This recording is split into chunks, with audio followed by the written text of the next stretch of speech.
Hi, to be serious, this is symbolic. This is a response to your video about the reptilian brain and advertisement, people's attempt to manipulate that, and politicians' attempt to manipulate that, um, and produce extremely predictable behavior. Um, uh, I wouldn't worry about it. I really wouldn't. They've been trying to figure out how to manipulate the public for a long, long time.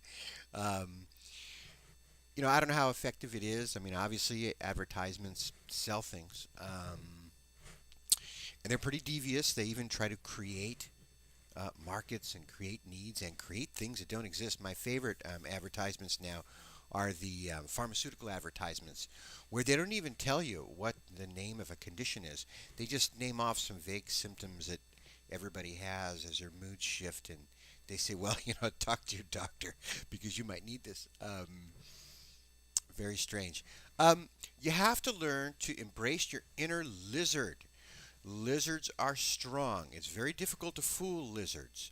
So your reptilian brain is your friend. Um, and if you've ever tried to manipulate a lizard, you'll see this very difficult to do. Um, Also, I mean, the only real emotions, there's only two or three emotions that they're really trying to manipulate. And if you stay in touch with your own internal emotional state, you can see when those strings are being tugged on. I mean, we're talking about fear. You can identify when that's happening.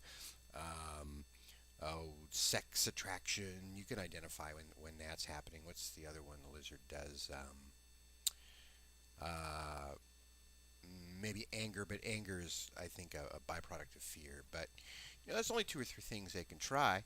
And if you are aware of your own inner moods, and you can feel that starting, then you know that something's going on, and you can put a stop to it.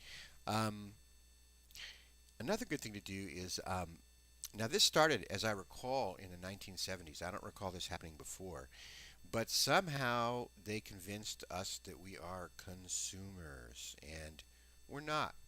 At times we consume something, but we're not consumers. I don't identify with being a consumer. So you might want to do that is separate that out of your identity and don't view yourself as a consumer because what we consume doesn't define us at all, you know.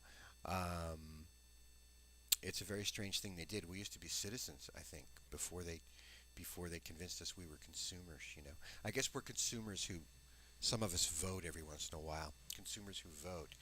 Um, and you know, religions have always manipulated us with fear and rewards. They do try to create addictive behavior by spreading out rewards and making rewards unpredictable to where we kind of end up. It's almost like developing, becoming a gambler. There's no physical substance to abuse, but still we can be addicted to certain types of risk taking, etc.